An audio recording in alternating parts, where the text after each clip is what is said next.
Ассаламу алейкум, ардактуу телекөрүүчүлөрүбүз. Жалпы СТВ телеканалын сүйүп бульвар теледолбоорун сүйүп күткөн телекөрүүчүлөр жалпыңыздарга ысык салам жолдомокчубуз. Сиздер менен мен Адил Казбеков жана бүгүн бизде дүйшөмбү, ал эми дүйшөмбү күнү өзүңүздөр билгендей эле адаттагыдай бульвар теледолбоору түз эфирге түз обого чыгып сиздердин маанайыңыздарды көтөргөнгө даярданып жаткан чагыбыз. Андыктан биздин катарга кошулуңуздар, биз менен болсоңуздар ар дайым маанайыңыздар 100% болот, 200% болот. Андыктан биз менен болуңуздар. Жана алыстабай туруңуздар. Сиздерди кыргызымдын өтө бир таланттуу, өзгөчө таланттуу инсаны менен тааныштырмакчыбыз. Ал эми эфирибизди жагымдуу музыкалык чыгарма менен баштап алсак.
Жагымдуу музыкалык чыгарма жалпы биздин сүйүктүү телекөрүүчүлөрү сиздер үчүн жаңырды. Мукай мырзанын атынан, Мукай мырзанын аткаруусунда жаңырды. Ал эми Мукай мырза бүгүнкү күндө биздин студиябызда отурат. Биздин эстрада ырчыбыз жана ошондой эле ырчылыктан тышкары дзюдо жагында дагы, спорт жагына дагы машыгып, жана ошондой эле дзюдо клубунун президенти болуп аталган Мукай мырза бүгүнкү күндө биздин студиябызда. Ассаламу алейкум Мукай мырза. Мукай мырза. Кандайсыз? Жакшысыз? Алейкум ассалам. Жакшысыз, ден соолук, иштер? Жакшы, Кудайга шүгүр. Өзүңүз негизи спорт жагында көбүрөөк жүрсөңүз керек, андан кийин ырчылыкка өтсөңүз керек. Же биринчи ырчы болуп жүрүп анан дзюдого өтүп кеттиңизби? Жок, негизи баягы спорт, баягы ден соолуктун булагы деп койчу эмес беле. Мен өзүм кичинекей кезден беле спорт менен машыгып келем. Жана менин өзүмдүн досторум баардыгы бүт Кыргызстан желегин көтөрүп, чет мамлекетке чыгып жүргөн баардык менин өзүмдүн дос балдарым, спортсмендер баары тең. баягы бул эми ырдап кандай десек эми баягы ырдап жүргөн эмес. Баягы негизи ырдаган бул ыр менин өзүмдүн хоббим десем болот. Демек, спорт жагын сиз профессионалдуу түрдө карайсыз, спорт жагына, анан ырчылык жакты хобби катары колдонуп жүрөсүз. Профессионалдуу жагынан караганга анчалык деле Эми баягы кыргызда макал бар эмес беле, жигитке жетимишөөнө ыраазы кылат дегендей, атың чыкпаса жер өртө дегендей. Колдон келишинче деле баягы аракет кылабыз ал нерсеге да. Анан кайсы жерде өрттөдүңүз? Эми өрт Кандай чара көрүп атасыз атты чыгарыш үчүн? Эми Кудай буйруса аракеттенип атабыз азыр. Баягы аракет кылсаң берекет демекчи. Баягы мусулман адам өзү аракетчил болуш керек, кайрымдуу болуш керек. Аракеттин үстүндөбүз азыр Кудай буйруса жаңы ырлардын, жаңы клиптердин үстүндө иштеп аткан кезибиз. Кудай буйруса алдыда көрө аласыздар. Канча болду чыгармачылык менен алектенип келатканыңызга?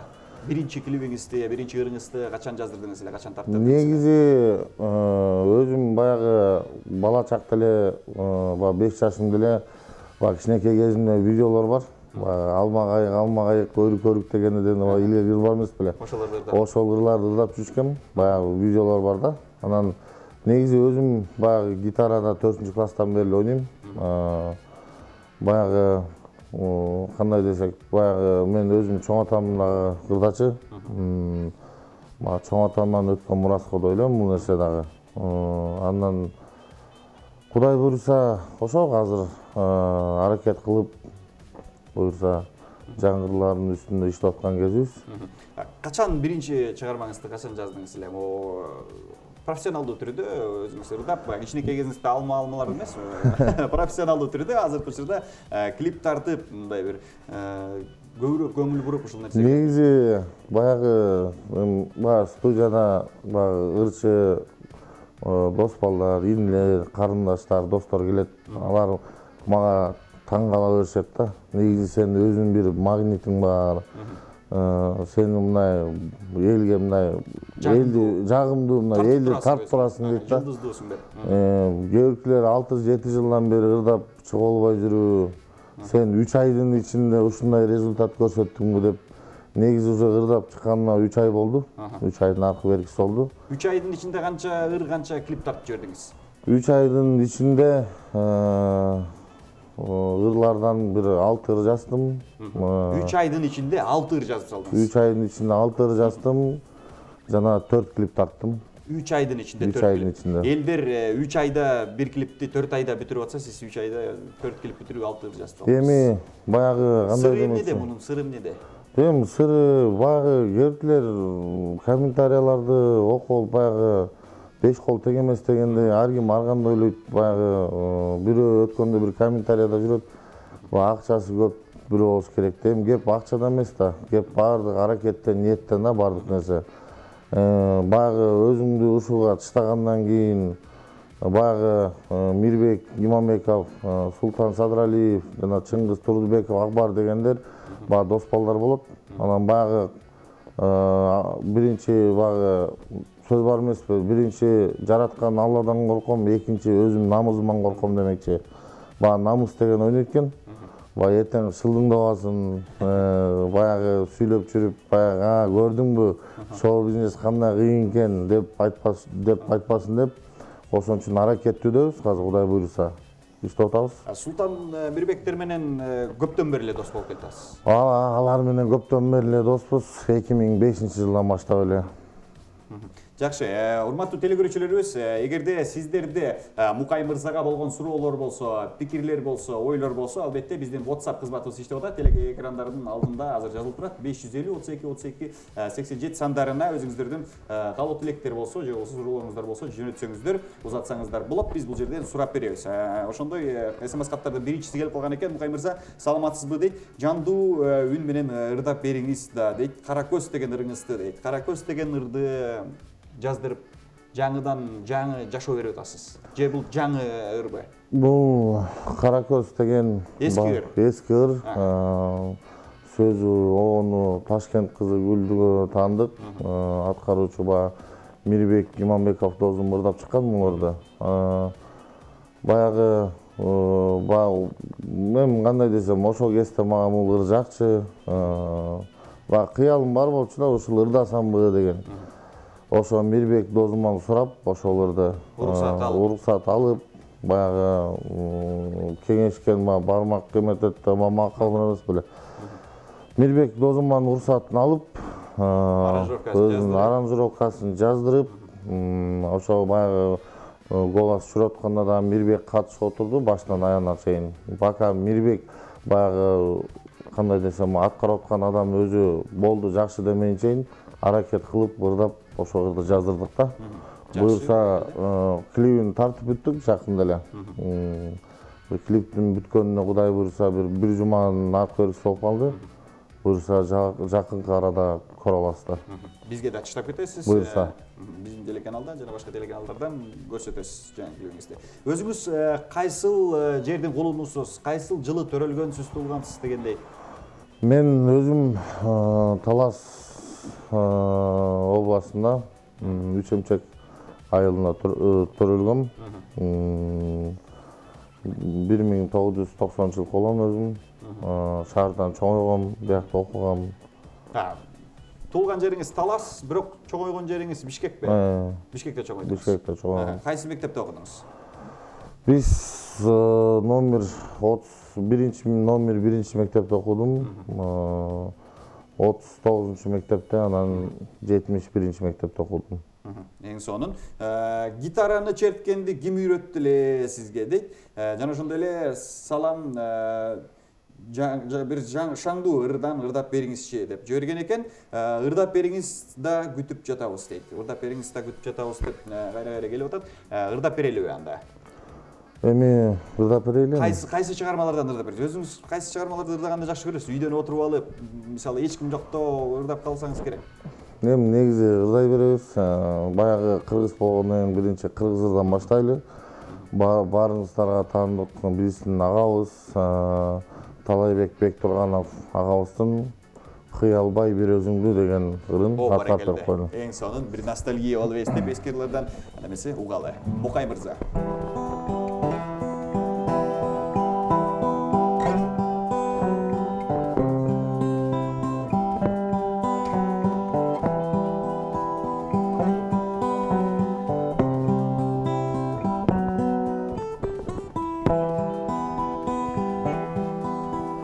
Кыялбай бир өзүңдү ал болуп отой жанды, сагынба баарын унут, алтыным болбой калды.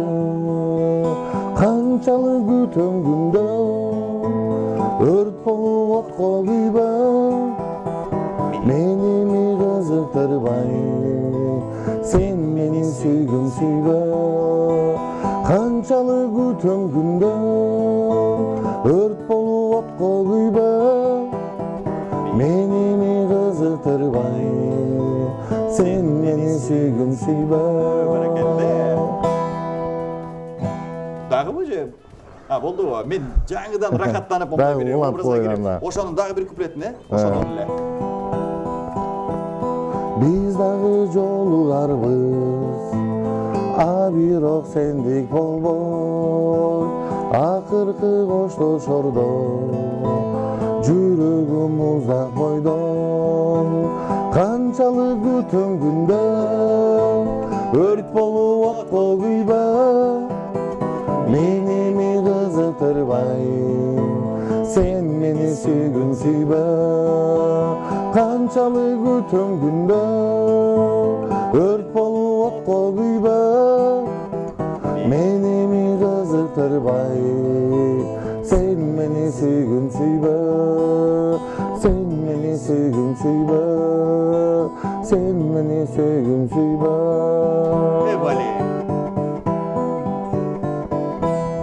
Браво! Баракелде, Мукай мырза бир гана биздин сүйүктүү телекөрүүчүлөрүбүзгө, СТВ телеканалынын телекөрүүчүлөрүнө жагымдуу чыгармасын жандуу үн менен түз ободо, түз эфирде аткарып берди. Ал эми биз болсо суроолорубузду, сурамжыларыбызды улантмакчыбыз жана албетте сиздердин да суроолоруңуздарды күтүп турабыз, урматтуу телекөрүүчүлөрүбүз.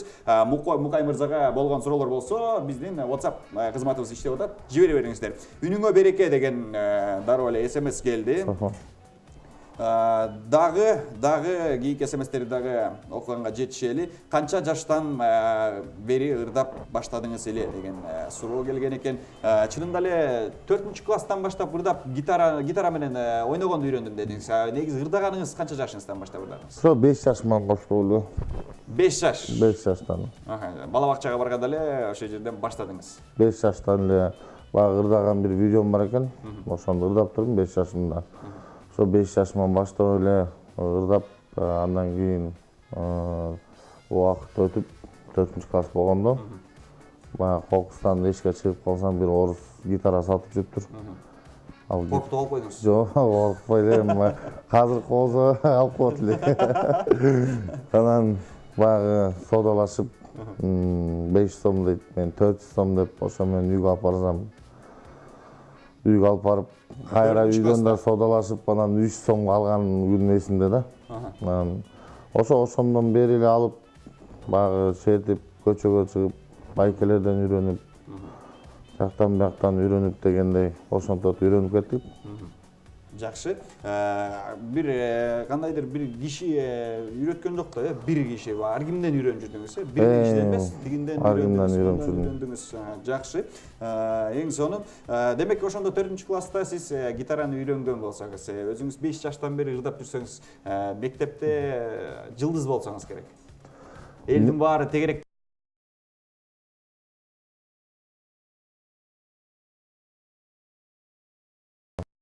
Мектепте окуп жүргөндө ошо 1-класстан баштап эле ошо мектепти бүткөнгө чейин мектепте активист болуп жүрдүм. Баягы балдардын ынтымагын карап, тазалыктарын карап, баягы ушундай конкурстарды уюштуруп, ушуларга катышып дегендей. Жакшы. Кийинки сурообузду окуйлу. Тойлордо ырдайсызбы деген суроо келген экен. Тойлордо кандай ырдап жүрөсүзбү? Азыркы учурда негизи эле ырчылардын баардыгы концертке караганда баягы тойдон көргөн оңоюраак болуп калды, жеңилирээк болуп калды. Тойго барсаң эле сөзсүз түрдө ырчылар бар. Ошондойлорго кандай карайсыз? Эми баягы эч кимге сын таап албайм. Эч кимге мынтип антип да айтпайм. Баягы ар кимдин өзүнүн эмгеги, өзүнүн иш аракети. Өзүңүз? Мисалы, негизи могу ырдап чыккандан кийин, могу баягы ак сүйүм менен ыр чыккандан кийин баягы көп сунуштар келди. Телефонго чалышып, баягы үйлөнүп аткан, алып аткан кызым ушурда жакшы көрөт экен, келип ырдап бериңиз, тыйын төлөп берели, атамдын юбилейи болот деле, Таласка да чакырышты, биякка Жаллоо, Тош бүт эле жерге чакырышкан күндөр болду. Анан негедир билбейм, баягы бирдеменин чечим аларда же жооп берерде баягы жүрөк бирдемени айтат го. Ошондо жүрөгүм тарткан жок. Ошондон бери ошо тойлорго бара элекмин. Чыкпай атам тойлорго. Чыкпай атам да тойлорго. Жүрөгүңүздө ичиңизден сезим келди. Мукай жөн эле койбойлу. Мага жакпай турат. Эми баягы кыргызда макал бар эмес беле, он өлчөп бир кес деген. Аябай макалчы экенсиз, Негизи баягы жүрөктө эле баягы ниети таза адамдын баягы жүрөктө эле айтып турат.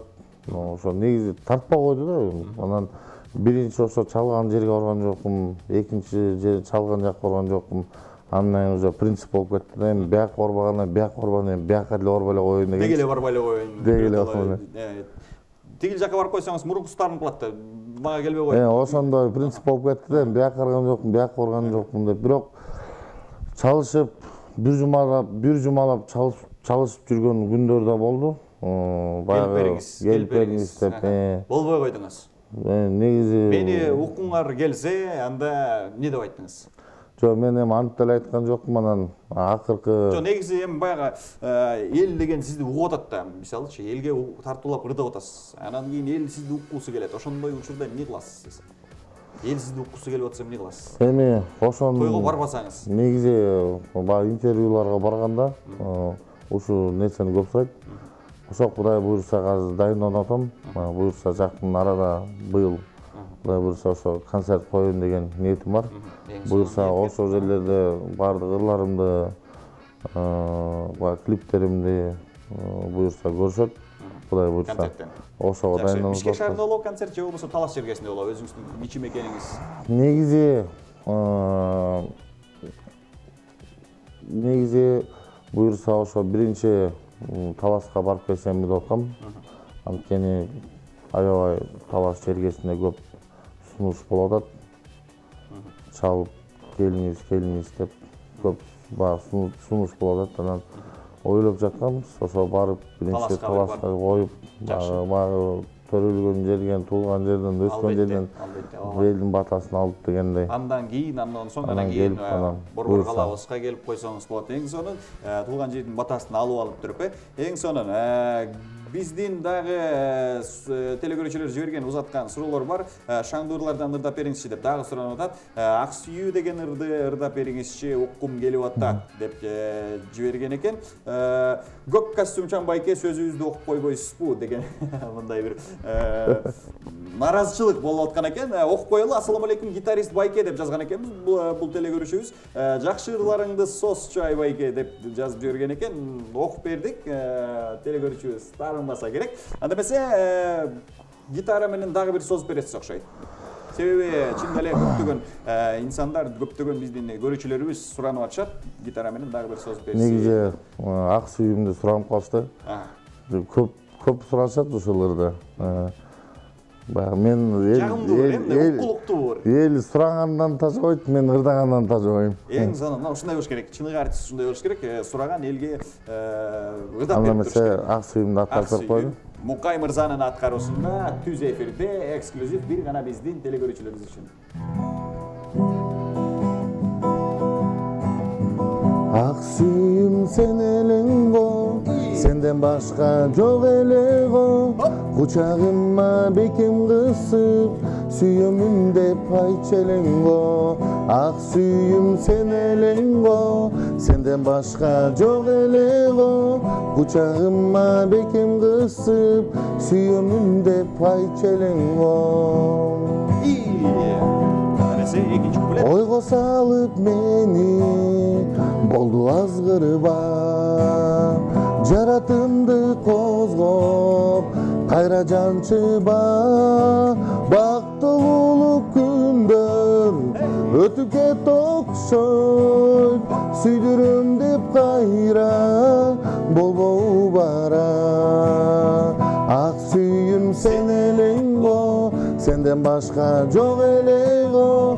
Кучагыма бекем кысып, сүйөмүн деп айтчу элең го. Ак сүйүүм сен элең го, сенден башка жок эле го. Кучагыма бекем кысып, сүйөмүн деп айтчу элең го. Ак сүйүүм сен элең го. Баракелде, Мукай мырза, эксклюзив, урматтуу телекөрүүчүлөрүбүз, биздин студиябызда жандуу үн менен азыр тытып жаткан чагы. Рахмат байке деп дароо жанагы телекөрүүчүбүздөн жана башка телекөрүүчүлөрдөн дагы келип атат. Рахмат деген СМС каттар. Мукай мырза, негизи чынында жакшы ырдайт экенсиз, гитараны эзет экенсиз. Азыркы чыгармаңыз бул өзүңүздүн турмушуңуздан алынган чыгарма болду. Ак сүйүүм сен эле го деп кыз кетип калган жок беле сүйлөшкөн кыз? Негизи болгон башында. Болгон, андай нерсе болгон, баягы жашырганда эмне, баягы кылынган кырчыгы да билинет дечи эле, азыр кырсат деле билинет. Бирок азыр артыңыздан чуркап келет болуш керек дейм да, мен ойлоп атам да. Азыр жылдыз болуп калдыңыз да, баягы мурун чыдап кетсе. Анан бул сиз чыдап койдуңуз беле? Жок, болгон да. Кандай болгон ошол кандай болгон? Ак сүйүүм сен эле го, сен элең го деп атасыз да. Анан кийинкисине сенден башка жок эле го. Негизи өзүм баягы бала кезде эле өзүм уялчак болчумун. Баягы жакшы көргөн кызга сүйүүмдү арналбай эле, мындай кызганып эле сыртынан карап жүрчүмүн. Негизи өзүм ушундай болчумун. Бара албайсыз. Бара албайчы. Анан ошентип баягы көптөгөн орустар айткандай көптөгөн шанстарды кетиргенбиз дегендей. Азыркы учурда сиздин ал жагыңыздан жүрөгүңүз жактангандай бош элеби? Эми жүрөгүбүз баягы жүрөк сүйүү дейт. Баягы сүйүү деген бул бир гана кызга сүйүү эмес да. Динди сүйүү, мекенди сүйүү, ата энени сүйүү дегендей. Конечно, баягы биринчи дүйнөгө жараткан сүйүү биринчи Аллага сүйүү. Албетте. Андан тышкары ата энеме, бир туугандарыма, жалпы кыргыз элине сүйүү, досторума дегендей. Жакшы. Үйлөнө элексиз сиз? Же үйлөнбөсүзбү? Негизи бойдокпуз. Бойдоксуз. Ошол жагына келатсам эле сиз ата мекен жакка өтүп кеттиңиз да. Негизи Мен баягы азыркы учурда телегөрүүчүлөрүбүз отурат да, көптөгөн балким жаш кыздар отурат, могу мырза аябай жакшырдайт экен, жагып атат, жүрөгү бош бекен деген айымдарга бир жооп алып берип коеюн десе, сиз ата мекендерге өтүп кеттиңиз. Анан жүрөгүңүз бошпу, бош эмеспи, айтпайсызбы? жүрөгүбүз бош эмес да. Жүрөгүбүз толгон сүйүүгө. Жакшы, жакшы. Эң сонун сүйүүгө эле толуп жүрө берсин. Жүрөгүңүз сүйүүгө, жакшы сезимдерге, махабатка толуп жүрө берсин дейли. Кийинки биздин SMS каттарыбызды окуганга жетишели. Түшүнчү жаным табигат сырын, түшүнсөң эгер сүйөрсүң айым деген ырды ырдап бериңизчи дейт. Ушундай эриңиз барбы? Түшүнсөң кандай дейт? Түшүнчү жаным табигат сырын дейт. Түшүнсөң эгер сүйөрсүң айым дейт. Жок, андай ырым жок. Биринчи жолу атам андай ырым. Менин оюмча анда бул телегөрүүчүбүз баягы эл оозунда ырдалып жүрчү ырлардан бирөөсүн айтып атат окшойт да, өзүнө жаккан ырдынчы. Ушундай тамашалуу ырларыңыз барбы? Мындай өз ара достордун арасында отуруп туруп гитара менен ырдап койчу элек биз жакшы келсе депчи. Баягы кочкор менен кой деген баягы бир ошол сыяктуулар барбы? Негизи баягы андай деле ырым жок. Көңүл эле бурбап турмун андай нерсеге. Ошол мен гитара алып баштагандан баштап негедир ушу Талайбек Бектуранов агабыздын ырларын сатып келип, дискасын, кассетасын сатып келип коюп. Ал убакта кассеталар ооба. Угуп, артка түрүп кайра, угуп, баягы аккордторун терип, баягы ырлардын маанисин угуп, ошондой ырларга эле башында эле өтүп алгам. Жакшы. Дагы демек ошондой жанагы ырлардан ырдабай турган болдуңуз, Тамашалуу ырлардан жок деп атасыз. Тамашалуу ырлардан жок, тамашалуу ырлар. Кочкор менен койчу. Эми кочкор менен коем. Үйлөндүрбөйлү кочкор менен койду. Түз эфирден кандай болот? Бир куплет деле. Бир куплет көрбөйсүзбү? Эл деле жыргап, сүйүнүп, каткырып калсын да. Демесе, баракелде. Болуп өттү ресторанда той. Үйлөнүштү кочкор менен кой. Ак көйнөктү кийип алып, кара касту кийип алып, кирип келди эчки блатной деген эле. Блатной эчки. Болдубу? Болду, бир эле куплетибиз. Анан кара галстукту кийип алып, блатной болуп кирип келиптир. Мага тийгизип айттыңыз окшойт. Же чын эле карап эле. Негизи ошондой да, ырдын башында эле өзү сөзү. Жакшы, эң сонун баракелде, бирок кадимкидей маанай көтөрүлүп, жакшы эле күлөйүн деп келатсам, токтоп салганыңыз жаман болду да. Мен ойлойм көптөгөн телегөрүүчүбүз дагы ошондой болуп атса керек. Муке, сен менен сыймыктанабыз деген 166 сандар менен бүткөн абонентибиз жиберген экен. Тааныйт окшойт сизди, таанышыңыз окшойт. Мирбектин ырларынан созуп койчу деген SMS кат келген экен. Жана ошондой эле канча бир туугансыз деген суроо келген экен. Канча бир туугансыз? Мен 4 бир тууганмын. Биринчи улуусу эжем, аты Мира. Андан кийин мен, андан кийин 2 иним бар, Акай, Иса деген. Алар дагы чыгармачылыкка жакын адамдарбы же? Негизи баягы айтып атпаймынбы, баягы аккан судан, аккан арыктан суу агат демекчи. Баягы чоң атам ырдагандан кийин менден кийинки кичүү иним деле ырдайт. Негизи баягы тойлорго мурун баягы кичинекей кесип алып калганда мен уялып отурчумун. Ошол иним ырдачы да. Анан туугандар, достору, баягы папашанын баягы ойлошчу, ушудан ырчы чыгат депчи. Анан кичүүдөн чыгат. Анан баягы ырдап чыккандан кийин таң калышып, биз тигин ойлосок сен чыгып албадыңбы деп. Ошондой көп болот да, көп учурда ошондой нерселер кездешет экен да. Мындай бирөөсүнө ишенип атсаң, бул жаган анда жок эле, бери жактан чыгып, сизде чыгып атпайбы? Эң сонун баракелде, тренировка кыласызбы деген суроо келип атат. Эми тренировка кылчык. Негизи эле спорт үстүндөбүз дагы деле.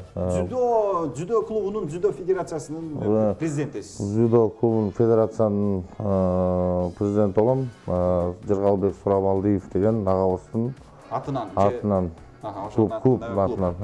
Жакшы, ал жерде президент болсоңуз, ошондой эле машыктыруучусу дагы болосузбу же болбосо? Жок, ака президент болгондон кийин баягы эми ат эле айтып турбай, баягы президент болгондон кийин, клубтун президент болгондон кийин баягы балдарга карап, баягы балдардын баягы жетишпеген жактарын карап, мисалы баягы ушу кереметтүү баягы көлгө жерибизге баягы сборго чыгарып, жакшы балдарды чыгарып, турнирлерге алып барып, ошон каражат бөлүп берип. Каражат эми баягы спонсорлор корабыз, каражат бөлүп бергиле деп. Ошон Кудайга шүгүр, ошо кечөөн эле ошо биздин залдан 3 бала кеткен. Астанада турнир болуп өттү. Чоң турнир болуп өттү. Аяктан ошо бирөөсү 3-чү орунду ээлеп келди. Аякта тренерлер бар, өзүнчө 2 тренер бар. Бирөө Адлет деген досум. 2 сменада, эртең менен кечки смена. Жакшы. Эң сонун үй бүлөңүз барбы деген суроо келген экен. Мен бул суроого өзүм эле жооп берип коеюн. Үй бүлөсү жок, азырынча үйлөнө элек Мукай мырза. Кийинки сурообуз боюңуз жана салмагыңыз канча деген суроо келген экен. Чындап эле боюңуз Кудайга шүгүр экен. Эми боюңуз Кудайга шүгүр, Аллага шүгүр. Баягы канча айтып койбойсузбу? Же сыр бойдон калсынбы? Жок, сыр бойдон жашырганда эмне, бул эме эмес да. Баягы Манас атабыздын тукумунан болгондон кийин Манас ага, албетте, ооба. Баягы айтып койчу эмес беле, жерим талас, атам Манас, майт каныкей, мен мынакей деген. Уйкаштырып сонун сүйлөйт экенсиз, жакшы. Ошондо канча болуп атат боюңуз? Боюм 1.90. 2ге жетпейт экен. Мен сизди 2ден ашабы деп ойлодум. Жок, боюм 1.90. Салмагым 130 кг. Эң сонун. Баракелде. Дагы кийинки суроолорду жетишели. Аскер жөнүндө ырдап бере аласызбы дейт. Ушундай ырларыңыз барбы? Аскер жөнүндө. Негизи баягы 5-чи класста, 4-чи класста, 5-чи класстан баштап үйрөнгөн экенсиз, ошол учурларда баягы аскер жөнүндө кызык. Негизи аскерде ырлар бар. Баягы армияда отуруп, баягы сүйүүсүн баягы кызга арнаган ошондой ырлар бар да. Өзүңүз бардыңыз беле аскерге? Жок, мен өзүм барган эмесмин аскерге. Бирок ырларын билесиз. Ырларын билем. Ырдап коесуз. Ырларын билем. Дос балдар байкеле көп эле военный. Ал жакка дагы көп маани беребиз. Баягы армияда отуруп, баягы өз сүйүүсүнө, кызына арнаган ырлар бар. Макул, аскерде мындай кылып, мен сизге азыр мындай нерсе сунуштайын деп атам да. Могу СМС катты окуй калайын. Мукай ийгилик сага дейт. Сен менен сыймыктанабыз. Талас шаары деп, Талас шаарынан келип атат СМС каттыбыз. Ырдап берсеңиз жакшы болот эле деген суроо келип атат. Ошондо мындай кылалы. Замир Арыкбаев деген ырчы мырзабыз бар. Ошонун бир сонун ыры бар эле да, ошол ырды ырдап көрбөйлүбү, кандай дейсиз? Кайсы ырды? Лирикалык жанымда дагы бир аз, жанымда дагы бир аз. Ал ырды негизи уккам, бирок гитара менен тим эле эссеңиз азыр. Негизи ал ырды уккам. Бирок мага жакпайт, мен ырдабайм. Жок, баягы ар бир эле кыргызымдын баягы ырчылар ырдап жүргөн ырларын баарын сыйлайм, чыгармачылыктарын. Бирок эми баягы анча деле көңүл бурбаптырмын негизи, чынын айтканда. Түшүнүктүү. Анда өзүңүзгө жаккан, ылайыктуу, эзе алам мен ушул ырды азыр ушундай бир эзип берем деген ырларыңыз болсо ырдап бериңиз мына. Теле көрүүчүлөрүбүз суранып атат. Эми кандай? Же маектешелиби? Жок, баягы Тарымба садагам кыргызча ырдап берейин. Талайбек Турганов агабыздын Тарымба садагам тарым. Ошонубу? Ошону ырдап берейин анда. Келиңиз анда ошону ырдап берели биздин теле көрүүчүлөрүбүзгө. Бысмылла деп туруп.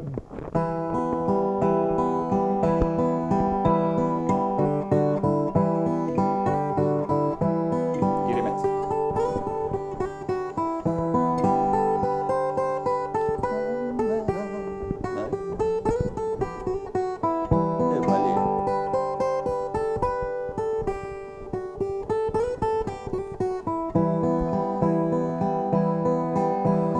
Тарынба садагам тарынба, жалоруп сен мага кайгырба, жана аша сен басып ал менен, көңүлдү сен антип калтырба. Жан аша сен басып ал менен, көңүлдү сен антип калтырба. Башында сен жүрдүң каткырып, сүйөм деп сен мени жактырып. Эгерде чын сүйсөң сен мени, эмне үчүн кетесиң калтырып? Эгерде чын сүйсөң сен мени, эмне үчүн кетесиң калтырып? Бали, баракелде ең сонун мен дагы бир сыйра эстеп, чынында эле Талайбек Турганов байкебиздин ырларын көпчүлүк эл жакшы көрөт, чынында бир сыйра эстеп, ностальгия болуп, сонун сезимдер болуп атат. Азыр ичибизде Мукай мырза эмне үчүн дзюдону тандадыңыз, себеби эмнеде дейт? Негизи эмне үчүн футбол эмес, карате эмес, таэквондо эмес? Жок, негизи баягы дзюдону деле мынтип тандаган жерим жок. Баягы спортко баягы интерес болгондон кийин баардык спорттун бүт түрүн сыйлаш керек. Мисалы, баягы азыр айтсам, өзүм үчүн бирөөгө калып дегендей, мен кичинекей кезимде атам 5 жаш, 6 жашымда футбольный школа бар, Кокжар микрорайонуна жайгашкан. Ошол жерге алып барып чыдаган болчу. Мен ал жерде 9 жыл ойнодум. 9 жыл? 9 жыл футбол ойнодум. Сборныйда 2 жыл ойнодум, Кыргызстан сборныйында. Ошо эң биринчилерден болуп. Кыргызстандын курама командасына футбол. Кыргызстандын эң биринчилерден болуп, ошо Бахрейнге, Бангладешке биз барып келгенбиз, сборный болуп, эң биринчи. Сиз ойногонсуз ошол? Барганбыз биз. Мен балдар барган, мен барбай калгам да. Анткени ден соолукка балдар барып мен калып калгам. Анткени ошол кезде катуу ооруп калдым. Ден соолукка байланыштуу болуп, биякта республиканский эме бар, баягы эмне деп койчу эле. Баягы тест тапшырасыз го ден соолукка. Ошол жерден өтпөй калып, мен өтпөй калгам да, ошо менен ден соолукка байланыштуу барбай калгам.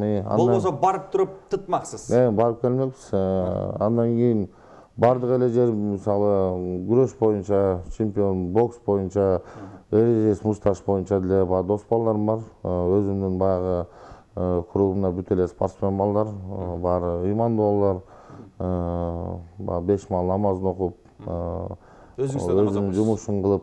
Негизи намаз окуйм мен, бирок ниетибиз бар. Эң сонун буйруса ниетиңиз ишке ашсын дейли. Жана албетте чыгармачылыктагы ийгиликтериңиз дагы ар дайым алгалай берсин. Ишиңизге ийгилик каалайбыз. Чыгармачылык албан ийгиликтерди каалайбыз. Урматтуу телекөрүүчүлөрүбүз, биз менен түз эфирде бүгүнкү күндө Кыргызымдын өтө бир таланттуу инсаны, спорт жагынан дагы чебер болуп келген, жана ошондой эле чыгармачылыкта дагы өтө мыкты ырчы болуп келе жаткан Мукай мырза болду. Жалпы телекөрүүчүлөрүбүз менен биз тилекке каршы эртеңки күнгө чейин коштошот экенбиз. Сиз да коштошпоңуз. Анда эмесе Мукай мырза?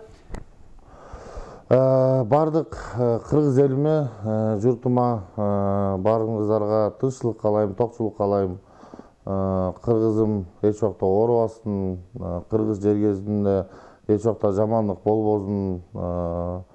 Кудай таалам бардык кырсыктан сактасын, бардыгыбыз үй бүлөлүбүз менен, бир тууган бала чакаларыбыз менен аман эсен болуп жүрөйлү. Ошо сиздерге СТВ каналына чоң рахмат. Сиздер өркүндөп өсөңүздөр. Сиздерге да чоң ийгиликтер каалайм. Чоң рахмат. Айтабыз, биз менен Мукай мырза дегенде ырчы мырзабыз болду. Жалпы телекөрүүчүлөрүбүз, сиздер менен эртеңки күнгө чейин коштошот экенбиз. Эртең буйруса дагы бир Кыргызымдын мыкты ырчыларын бири келмекчи. Андыктан СТВ телеканалы менен болуңуздар. Сиздер менен болгон мен Адил Казыбеков болдум. Сак саламатта туруңуздар.